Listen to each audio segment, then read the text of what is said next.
मुरादाबाद जनपद के civil lines स्थित कलेक्ट्रेट पर आज भारी संख्या में मुस्लिम लीग के पदाधिकारियों के द्वारा एक ज्ञापन अधिकारियों को सौंपा गया है। दरअसल 13 अगस्त 1980 यानी आज से 44 साल पहले मुरादाबाद की ईदगाह में एक घटना हुई थी। उस घटना ने देखते ही देखते बवाल का रूप ले लिया था। मुरादाबाद में कई लोगों की उस घटना में मौत हुई थी। घटना के बाद बवाल हो गया था। बवाल में भी कई लोगों की जानें गई थी। इस घटना में 44 साल के बाद आज मुरादाबाद में मुस्लिम लीग के पदाधिकारियों के द्वारा एक साथ इकट्ठा होकर कलेक्ट्रेट पर पहुंचकर अपनी मांगों को लेकर ज्ञापन सौंपा गया है। वहीं जब मुस्लिम लीग के राष्ट्रीय सचिव कौसर हयात खान से जानकारी की गई है तो कौसर हयात खान के द्वारा वह जानकारी देते हुए बताया गया है। ये 13 अगस्त 1980 को जो एक ईदगाह मुरादाबाद के अंदर जो ज़बरदस्त मुसलमानों का नरसंहार हुआ था, कत्लेआम किया गया था, उस सिलसिले में हम बराबर 44 साल हो गए हैं उस बात को, बराबर हम हर साल हुकूमत से इंसाफ की मांग करते हैं कि हुकूमत इंसाफ करे।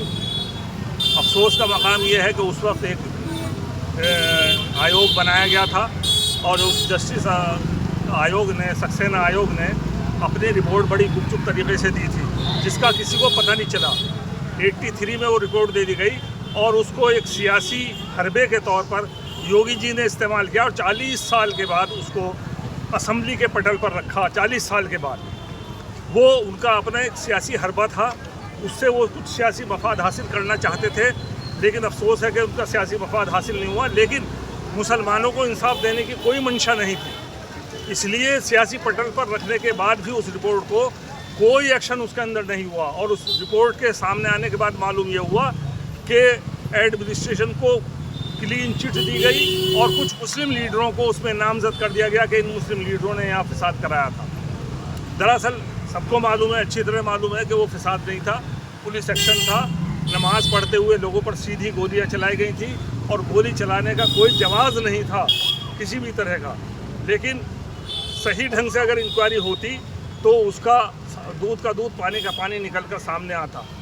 लेकिन वो इंक्वायरी बंद कमरे के अंदर सक्सेना आयोग के जरिए कराई गई और हुकूमत ने अपनी मर्जी से उसको किया। हालांकि उस वक्त कांग्रेस की हुकूमत थी, लेकिन कांग्रेस हुकूमत ने भी मुसलमानों के साथ उस वक्त इंसाफ नहीं किया। ज्ञापन के माध्यम से क्या मांग करना है? आज ज्ञापन में हमारी मेन मांग यही है कि बीच बीच में हमारे पास 2016 में भी सेंट्रल गवर्नमेंट से लेटर आए हैं कि हम इसका संज्ञान ले रहे हैं।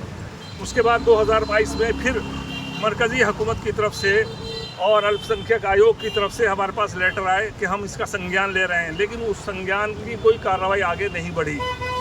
हमारा कहना यह है कि उस क्या नाम है, इतने बड़े देश के अंदर इस तरह का वाक़या हुआ है, इसकी खुली अदालती इंक्वायरी होनी चाहिए। दोबारा खुली अदालती इंक्वायरी, कम से कम चाहे 40 साल हो गए या 44 साल हो गए, लेकिन दूध का दूध पानी का पानी तो होना चाहिए कि वो जो नाइंसाफ़ी हुई है आखिर किसने की थी, क्यों की थी, आखिर गोली क्यों चली थी।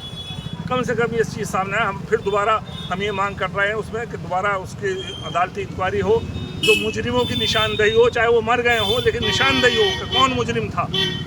और उसी तरह जो वारिसीन हैं, उन वारिसीन को जो एक तरीक़ा है पूरे देश का और यहाँ की हुकूमत का कि भाई ऐसे वाक़यात में वारिसेन को कुछ मुआवजा दिया जाता है, मुरादाबाद में वो मुआवजा भी नहीं दिया गया। तो हम आज भी मांग करते हैं कि जो वारिसीन है उनको मुआवजा दिया जाए और उनको क्या नाम है, इसकी इंक्वायरी करके मुजरिमीन को सज़ा दी जाए। मुरादाबाद जनपद के थाना सिविल लाइंस इलाके के कलेक्ट्रेट पर मुस्लिम लीग के नेता से जब जानकारी की गई है तो उनके द्वारा बताया गया है 44 साल पुरानी घटना को लेकर दुख जाहिर किया गया है और इसके साथ ही जिन लोगों की मौत उस घटना में हुई थी उनके मुआवजे के साथ ही अन्य कई मांगों को लेकर अधिकारियों से मुलाकात की है। अधिकारियों के द्वारा तमाम बातों को लेकर आश्वासन दिया गया है। शारिक सिद्दीकी, TV9 मुरादाबाद।